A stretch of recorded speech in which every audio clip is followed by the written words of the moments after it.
شاید یہ جو پورا سلسلہ جو پچھلے ہم نے 3-4 دن میں، اس کا کیا مقصد شاید سپریم کورٹ کا یہ تو نہیں تھا کہ یار کوئی ڈھنگ کا ڈرافٹسمین پکڑ، کیونکہ فیصل باوڑا صاحب نے کیا کہا تھا کہ کوئی کروڑ نوکریاں دیں گے نا، وہ مطلب یوں یہ نوکری تو 2 نوکریاں پکڑ لے، تو 1 کروڑ نوکریاں 10 ڈرافٹسمین رکھ لیں تو پھر 99,99,990 نوکریاں بچی۔ کسی نے بڑا اچھا ایک میم میں نے پڑھا کیا کہ 1 کروڑ نوکریاں دینے والوں نے جو اس ملک کی سب سے اعلیٰ نوکری تھی اس کو خطرے میں ڈال دیا۔ well you know to make an omelette you have to break some eggs نا، تو اس کے چکر میں 10 اور ڈرافٹسمین مل جائیں گے، بہت اچھی بات ہے، بہت اچھی بات ہے، لوگوں کو روزگار ملے گا۔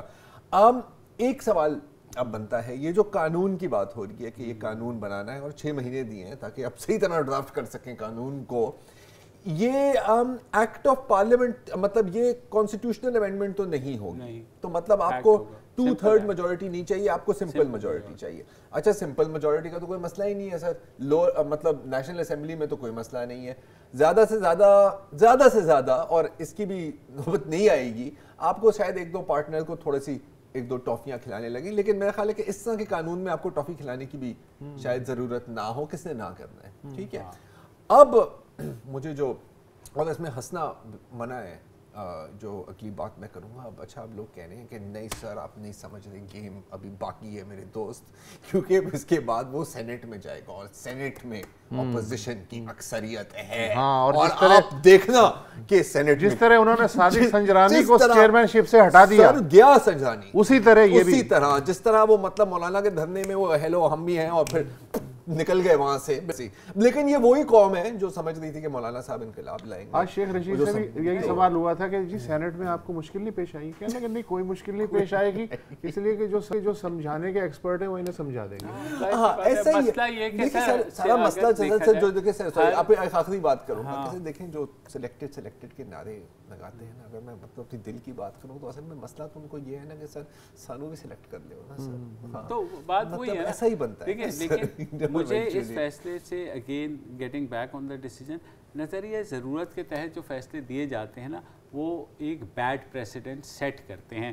مسئلہ یہ ہے کہ آئندہ اگر یہ ایکٹ بن گیا اور اس میں تحریر ہو گیا تو ہر آرمی چیف آنے والا لیجیٹیمیٹ ایکسپیکٹینسی، ایک جورسپروڈنس میں بڑا لفظ یوز ہوتا ہے، وہ ہو جائے گی اور وہ کہے گا مجھے بھی ایکسٹینشن دیں، ٹھیک ہے، اور یہ پھر ایک چکر کہنے کی ضرورت ہی نہیں ہے، بیکاز لا از کہتا تو بالکل لا ہے، تو پھر تو اس کا مطلب ہے کہ پھر آپ ٹینیور یا ڈبل کر دیں۔ دیکھیں لیکن اچھا لیکن جو نظریہ ضرورت ہے نا، یا دیکھیں ایک چیز میں کیا چیف جسٹس نے یہ کہا ہے کہ جو لا بنے اس میں ٹینیور مینشن کیا جائے؟ جی نہیں، انہوں نے شاید یہ کہا ہے کہ اب مطلب نیا اگر جنرل بنتا ہے تو اس کا ٹینیور فکس کریں کہ 3 سال کا ہوگا یا 4 سال کا، لیکن شاید ایکسٹینشن کا ٹینیور نہیں۔ سر ایکسٹینشن کے لیے ہی تو یہ قانون بن رہا ہے۔ نہیں لیکن جو وہ سب ایک الگ بات کر رہے ہیں، میں بالکل الگ بات کر رہا ہوں کہ فرض کریں کہ ایک دن تو چیف آف آرمی اسٹاف کوئی بھی ہو ریٹائر تو ہوتا ہے، اس کے بعد جو نیا چیف آف آرمی اسٹاف آئے گا اس کی جو مدت ہے پہلی وہ 3 سال ہوگی یا 4 سال ہوگی، میرا خیال ہے مراد چیف جسٹس کی یہ تھی، 3 سال تو ہے آلریڈی لا میں ہے نا، لیکن اس کو لکھا جائے گا سن تو لے نا، لکھا ہے نا جس کے تحت وہ بھائی 243 کے تحت انہوں نے کہا ہے نا کہ وہ اس میں جو بھی ہو امینڈ کر کے مینشن کیا جائے ساری ڈیٹیل، 3 سال یا 4 سال وٹ ایور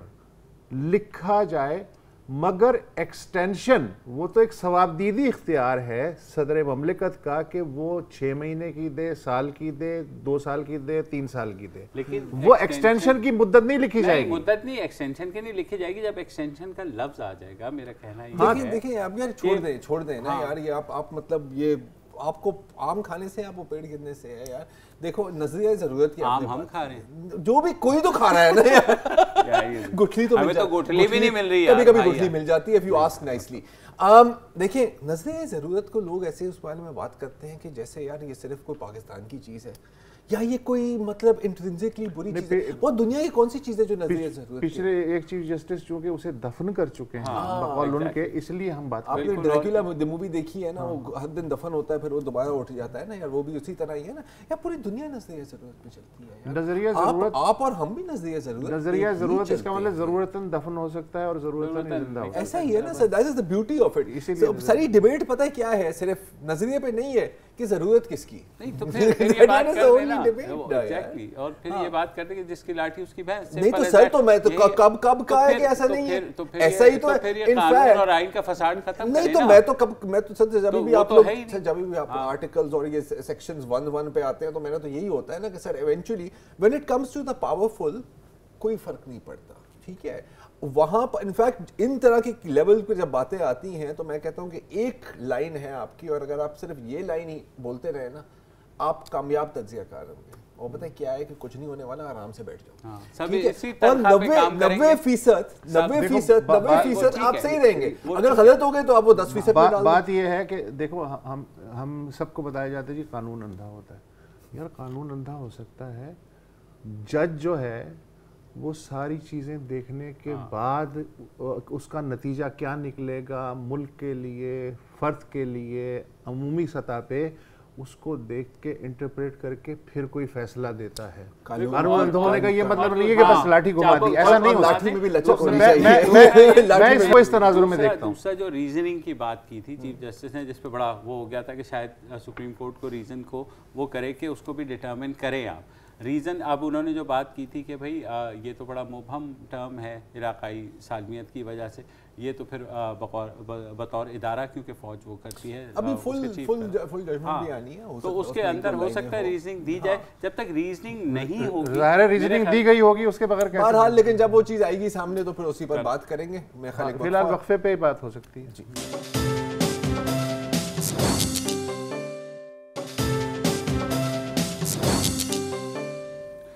ویلکم بیک. اور کل بروز جمعہ پروگریسو اسٹوڈنٹس کلیکٹیو کے تحت ملک کے بڑے شہروں میں یوم یکجہتی طلباء کی ریلیاں نکالی جا رہی ہیں.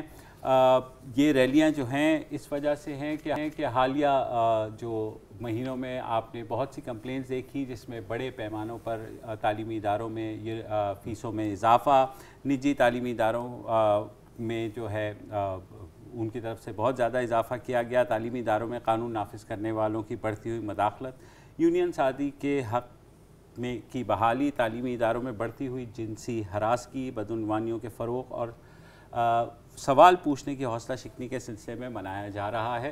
یہ ہر سال منایا جاتا ہے مگر اس دفعہ جو ہے اسٹوڈنٹس کلیکٹیو نے کوشش کی ہے کہ اس جی نہیں میں سر ایک تھوڑی سی کرنا چاہ رہا ہوں. پروگریسو اسٹوڈنٹ کلیکٹیو ایک گروپ ہے اس میں, جو امبریلا مل کر ایک نہیں امبریلا گروپ ہے اسٹوڈنٹ ایکشنز کمیٹی, وہ ہے امبریلا گروپ, اور پھر کچھ انڈیویجول اسٹوڈنٹ تنظیمیں بھی ان کو جوائن کر رہی ہیں, پروگریسو اسٹوڈنٹس یونین ہے, پی ایس ایف ہے اور باقی سارا. تو حالیہ دنوں میں مہینوں میں ہم نے دیکھا بلوچستان یونیورسٹی کا اسکینڈل بہت زیادہ آیا, سندھ یونیورسٹی میں طلباء کے خلاف بغاوت کے مقدمے درج ہو گئے پانی مانگنے کے الزام میں. اور دوسری جگہ جو ایک گھٹن کا ماحول بن رہا ہے تعلیمی اداروں میں, جیسے جب کوئی بھی اسٹوڈنٹ جاتا ہے ایڈمیشن کے لیے تو پہلی جو اس سے انڈر ٹیکنگ لی جاتی ہے وہ یہ ہے کہ آپ کسی بھی قسم کی سیاسی سرگرمی میں ملوث نہیں ہوں گے, یعنی آپ نیوے ہو کے پڑھیں گے. اچھا, نہ صرف سیاسی سرگرمی, آپ پروٹیسٹ نہیں کریں گے, یہ سیاسی سرگرمی. اور سیاسی سرگرمی کا مطلب پتہ کیا, اگر بسوں کی کمی کے خلاف احتجاج ہے وہ بھی, اگر پانی نہیں آ رہا ہے اس کے خلاف احتجاج وہ, اس پہ آپ ریسٹیکیٹ بھی ہو سکتے ہیں, بغاوت کا مقدمہ بھی, ڈگری بھی کینسل ہو سکتی ہے. لیکن بہرحال تو ہمارے ساتھ موجود ہیں لاہور عروج اورنگزیب اور زاہد علی. یہ دونوں جو ہے اس ساری یونین جو ہے اسٹوڈنٹس کی اس کے منتظمین بھی ہیں, اور ان کی کوشش یہی ہے کہ ملک بھر میں ان کا کہنا ہے کہ 40 مقامات پہ کم از کم یہ ریلیاں ہوں گی, اور Lahore being the centre of اس سارے انیشیٹو کا. تو ہم انہی سے شروع کرتے ہیں. السلام علیکم عروج اور زاہد. وعلیکم السلام. وعلیکم السلام. تو کیا امید ہے سب سے پہلے تو کہ ہر سال یہ ریلیاں ہوتی ہیں, اور اس سال کیا نیا ہونے جا رہا ہے؟ جی دیکھیں, یہ جو اسٹوڈنٹ سولیڈیرٹی مارچ ہے یا طلبہ یکجہتی مارچ ہے, یہ پچھلے سال پروگریسو اسٹوڈنٹس کلیکٹیو نے یہ انیشیٹو لیا تھا, اور جو پچھلے سال طلبہ یکجہتی مارچ ہوا تھا وہ پہلا مارچ تھا جو کہ 30 نومبر کو ہوا تھا. اس سال کا جو مارچ ہے اس میں ایک منفرد جو بات ہے وہ یہ ہے کہ 2 اور 3 نومبر کو لاہور کے اندر پروگریسو اسٹوڈنٹس کلیکٹیو نے ہی ملک کی کوئی 15 سے 20 جو ترقی پسند اور قومی سوال پہ جو اکٹھی ہوئی طلبہ تنظیمیں ہیں ان کو ہوسٹ کیا، اور اس کے اندر جو ہے وہ اسٹوڈنٹ ایکشن کمیٹی کا قیام جو ہے وہ عمل میں آیا. تو اس دفعہ جو مارچ ہونے جا رہا ہے وہ اسٹوڈنٹ ایکشن کمیٹی کے امبریلا کے نیچے اس وقت تک جو ہمیں کانفرمیشنز ملی ہیں ملک کے 45 سے زائد شہروں میں یہ مارچ 29 نومبر کو یعنی کل ہوں گے. اور لاہور کے اندر جو مارچ ہو رہا ہے اس کے اندر پروگریسو اسٹوڈنٹس کولیکٹیو اس کو مین لیڈ کر رہی ہے. اس کے ساتھ ساتھ اسٹوڈنٹ ایکشن کمیٹی کی جو دوسری تنظیمیں ہیں جن میں RSF ریولوشنری اسٹوڈنٹ فرنٹ اور پیپلز اسٹوڈنٹ فرنٹ جو ہے وہ شامل ہیں. تو جو لاہور کا مارچ ہے وہ 29 نومبر کو 2 بجے دن استنبول چوک سے شروع ہوگا اور پنجاب اسمبلی تک ہم مارچ کرتے ہوئے جائیں گے. اچھا اب عروج، اب اس سے پہلے کہ آپ کی باقی مطالبات پہ ہم بات کریں، اسٹوڈنٹ یونینز، یہ ایک لحاظ سے جب ہم اسٹوڈنٹ یونین کا ذکر کرتے ہیں تو ایک دم ایک کنٹروورسی چھڑ جاتی ہے، کیونکہ اکثر لوگ سمجھتے ہیں کہ آپ پولیٹیکل پارٹیز کی اسٹوڈنٹ ونگز کے بارے میں بات کر رہے ہیں، اینڈ 90% آف دا ٹائم ایک نیگیٹو امپریشن ہی جاتا ہے اور اس کی بھی پیچھے ٹھوس وجوہات ہیں کیونکہ سب کا ایک ایکسپیرینس رہا ہے. تو آپ اگر تھوڑا سا کلیئر کر لیں ہمارے لیے بھی اور ناظرین کے لیے کہ جب آپ اسٹوڈنٹ یونینز کی بات کرتے ہیں what do you mean exactly؟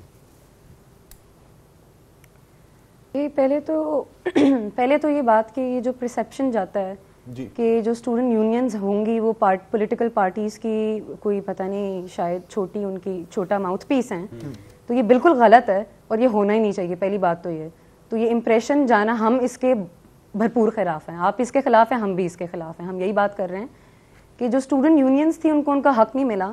84 میں وہ بین ہوئی اور اس کے بعد سے ابھی تک ہم نے، یعنی کہ میں نے اپنی زندگی میں اسٹوڈنٹ یونینز کا ذکر نہیں دیکھا، یا مجھے شعوری طور پہ اسٹیٹ کی طرف سے جو اس کی ذمہ داری بنتی ہے شعور دینا، اور ایجوکیشن سسٹم کی طرف سے جو اس کی ذمہ داری بنتی ہے کہ آپ کو تعلیم دی جائے، جس کا مطلب ہے علم دیا جائے، آپ کو انفارمیشن ہو، یعنی کہ زندگی گزارنے کے لیے نا.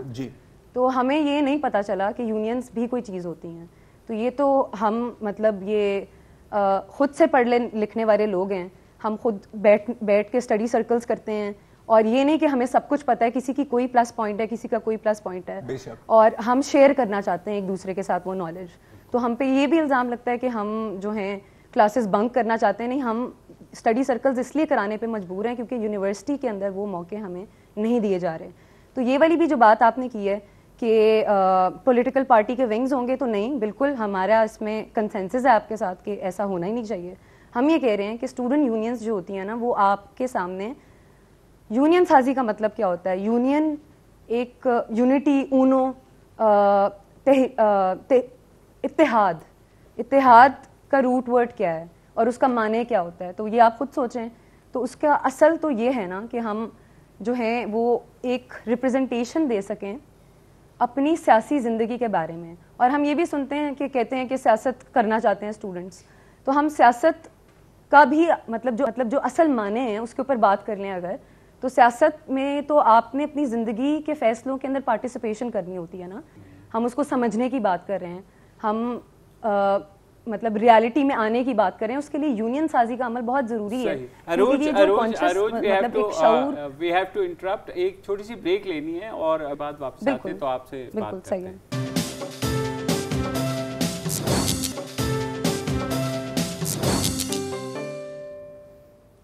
Welcome back. کل ملک بھر میں طلبہ یکجہتی مارچ ہے. اس سلسلے میں ہم زاہد علی اور عروج اورنگزیب سے گفتگو کر رہے ہیں. عروج، آپ نے وقفے سے پہلے کہا تھا کہ یونین جو ہیں یونین سازی کیوں ضروری ہے اور سیاست، جو طلبہ سیاست ہے اس کی ڈیفینیشن کیا ہے. دیکھیں، ایک آرگومنٹ تو یہ ہے سیدھا کہ طلبہ سیاست اس لیے ضروری ہے کہ وہ نرسری ہوتی ہے اور اسی سے پولیٹیکل لیڈرشپ جو ہے وہ ملک کو ملتی ہے، جو کہ کسی حد تک درست ہے. لیکن جو دوسرا آرگومنٹ ہے وہ یہ ہے کہ یار پڑھائی کرو، تمہیں سیاست کی کیا ضرورت ہے، اس کے لیے پوری زندگی پڑھی ہے. اور دوسری بات یہ ہے کہ عملاً میں اس دور کا اسٹوڈنٹ رہا ہوں جب یہ طلبہ سیاست فل بلوم پہ ہوتی تھی، اور پریکٹیکلی سپیکنگ وہاں طلبہ سیاست سے زیادہ جو سیاسی جماعتوں کے ونگ تھے وہ قابض تھے کیمپسز پہ، اور کسی حد تک آج بھی ہیں. مثلا اسلامی جمعیت طلبہ پنجاب یونیورسٹی میں، کراچی یونیورسٹی میں فل چھائے ہوئے تھے. People students federation, GS Sindh students federation جو ہے وہ جامشورو یونیورسٹی وغیرہ میں. پھر ان کا ایک نیکسس بن جاتا تھا ایڈمنسٹریشن کے ساتھ. اس کی تازہ ترین مثال یہ ہے کہ اس وقت پولیٹیکل سیاست, طلبہ سیاست بین ہے, لیکن مشال خان کا جو قتل ہوا وہ انتظامیہ اور کچھ طلبہ تنظیموں کے نیکسس کی بنیاد پہ ہوا, جو بعد میں حقائق سامنے آئے. تو اس صورتحال کو آپ کس نظر سے دیکھتی ہیں یہ جو چیزیں ہیں؟ نہیں, یہ تو وہی والی بات ہو گئی کہ طلبہ سیاست جیسے پہلے ہوئی ہے اس کا بوجھ ہم پہ نہیں, کیونکہ ہم موجود نہیں تھے. اور دوسری بات یہ کہ ہماری ہسٹری سے بھلا دی گئی ہے, ہمیں یاد نہیں ہے اس کی تاریخ, تو اس کا بوجھ بھی کسی کے اوپر ہے, ہمارے اوپر نہیں ہے, یہ ہمیں پتہ ہے. اور ہم نے خود اگر اس کو تحقیق کر کے, سوچ سمجھ کے, اپنی ایکسپیرینشل نالج سے, اپنی زندگی میں دیکھ کے, یونیورسٹیز میں پڑھ کے, اور وہ حالات, وہ درد سمجھ کے اگر ہم یونینز کی بات کر رہے ہیں, تو مجھے لگتا ہے کہ ہم آج کی اگر بات کریں, کیونکہ ہم یہ نہیں کہہ رہے کہ پیچھے جو ہوا وہ بہت کچھ اچھا تھا, وہ جو بھی ہوا اس کے اوپر فیکچولی بات کی جا سکتی ہے, لیکن اور ہم یہ نہیں کہہ رہے کہ ابھی ہمارے پاس کوئی ماڈل موجود ہے اس وقت, کیونکہ یونینز کے اوپر بین ہے نہیں ہے, وہ بھی ایک کنفیوژن ہے جو گورنمنٹ کے اوپر برڈن ہے کلیریفائی کرنے کا, کیونکہ 84 میں بین ہوتی ہیں اور اس کے بعد پھر کھل جاتی ہیں, اور اس کے بعد پھر 93 میں پھر اس کے اوپر کوئی ججمنٹ آ جاتی ہے, اور اس کے بعد ہم بات کرتے ہیں تو ہمارے اوپر برڈن پڑتا ہے کہ ہم نے بات کیسے کرنی ہے, ہم یہ چیز پڑھتے ہیں. مطلب یہ اویلیبل ہونی چاہیے انفارمیشن. اور میں جی زاہد بولنا چاہوں گا جی کہ جب یہ بات کی جاتی ہے پورے تشدد کی اور کس طرح سے جو سیاست تھی بس اس میں ہلڑ بازی تھی, ہر چیز تھی, ہمیں یہ بھی دیکھنا چاہیے کہ جب ضیاء الحق نے 1984 کے طلبہ یونین پر پابندی لگائی تو اس کے پیچھے یہ ریزن نہیں تھی کہ وہاں پہ تشدد ہو رہا تھا یا یونیورسٹیوں اور کالجوں میں ہلڑ بازی ہو رہی تھی. اس کی بالکل سیدھی سادی وجہ یہ تھی کہ طلبہ وہ گروہ تھے, وہ طبقہ تھے جنہوں نے ایوب کی آمریت کو ایک طلبہ اور مزدور تحریک کے ذریعے گرایا تھا, اور خدشہ یہ تھا کہ کسی طرح پھر اس طرح کی اگر سوچ ہماری یونیورسٹیوں اور کالجز میں پنپتی ہے تو آمریت کے جو شکنجے ہیں اس ملک پہ وہ کمزور ہو سکتے ہیں. تو اس کی تو ریزن بڑی کلیئر تھی اور وہ ہسٹری سے بالکل غائب کی گئی ہے, اس کے خلاف پروپیگنڈا کیا گیا ہے, اور ہم اس ساری چیز کو ایک تو کلیئر کرنے کے لیے اس سال بھی مارچ کر رہے ہیں, اور اس کے بعد بھی ہم اپنا اگلا لاہے عمل کل اناؤنس کریں گے کہ طلبہ کا سیاست میں ہونا بہت ضروری ہے, اور سیاست سے کوئی انسان علیحدہ ہو نہیں سکتا, کیونکہ طالب علم جب یونیورسٹی ایک ایسی میں پڑھتے ہیں جہاں پہ وائس چانسلر کی اپوائنٹمنٹ سے لے کر چپڑاسی کی اپوائنٹمنٹ تک مختلف قسم کی سیاست انوالو ہوتی ہے, سفارشات انوالو ہوتی ہیں, پھر جب وہ گھر میں آتے ہیں تو وہاں پر سیاست ہے, معاشرے میں پولیٹیکل پارٹیز ہیں, ہر طرف سے بوچھاڑ ہے طالب علم پہ, جو کہ 60% نوجوان اس ملک کا حصہ ہیں, ان پہ بوچھاڑ ہے سیاسی باتوں کی, سیاسی مسائل کی. تو یہ کس طرح سے ایکسپیکٹ کیا جا سکتا ہے کہ وہ اپنی نمائندگی کے لیے یا اپنے حقوق کو حاصل کرنے کے لیے طلبہ سیاست کی بات نہیں کریں گے یا اس کے لیے جد و جہد نہیں کریں گے؟ اچھا میرا ہوا لینا, سانس لینا بھی سیاسی ہے. نہیں بالکل. مجھے یہ بتائیے کہ معاشرے میں گھٹن ہے, سوال پوچھنے کی اجازت نہیں ہے. جب آپ نے یہ انیشیٹو لانچ کیا اس سال کا تو ظاہر ہے سرفروشی کی تمنا آپ کے دل میں بھی ہے, ہمارے دل میں بھی ہے, زاہد کے دل میں بھی ہے, مگر جب آپ نے اسٹوڈنٹس کو اپروچ کیا تو وہ یقیناً سہمے ہوئے ہیں, اور یونیورسٹیز میں جس طرح کا ان کے اوپر کنٹرول ہے تو کس طریقے سے یہ چیز ابھر کے سامنے آئے گی, کیا ہوگا؟ آپ نے جب ان کو اپروچ کیا تو انسٹنٹ ریئیکشن کیا تھا؟ آئی تھنک اس کے بارے میں زاہد بہتر بات کر سکتا ہے, کیونکہ زاہد مجھ سے پہلے سے تنظیم کے ساتھ ہے. بے شک. اور یہی بات کر رہے ہیں کہ ہماری جو تنظیم ہے وہ ایک ریپرزنٹیشن ہے یونینز کی بھی, کیونکہ ہم شمولیت ہم نے نیڈ بیسڈ کی ہے, اور ہر صوبے کے لوگ بھی موجود ہیں وہاں پہ. اچھا زاہد سوال ان کا. جی بولیے. جی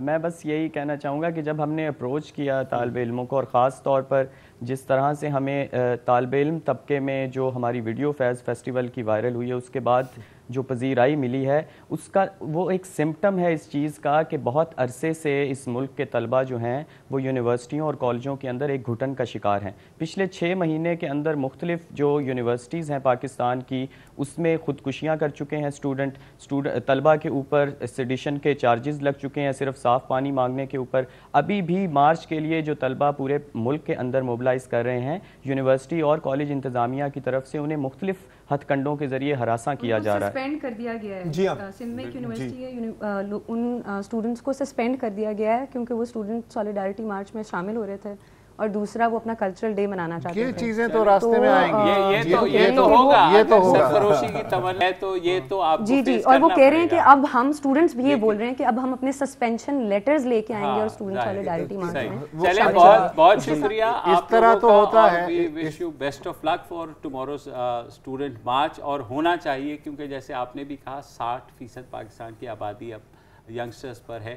تو جو کام ہم نہیں کر سکے ہم امید یہی کرتے ہیں کہ آپ وہ کریں گے. کل دوبارہ حاضر ہوں گے، اجازت دیجیے، خدا حافظ. السلام علیکم. اگر آپ کو ہمارے شو پسند آیا ہے تو پلیز ہمارے یوٹیوب چینل کو سبسکرائب کریں، اور اگر مناسب سمجھے تو اس ویڈیو کو لائک بھی کر لیں، تو کوئی حرج نہیں ہے، اور شیئر بھی کر لیں اور کمنٹ بھی کر دیں، ورنہ وہ سب ایسے ہی لکھتے رہیں. اور یہ جو دونوں کہہ رہے ہیں یہ کر لیں جی پلیز، نہیں تو ہمیں بھی گھر جانا ہے، میں آپ کے کمپیوٹر میں نہیں رہنا 24 گھنٹے. صحیح بات.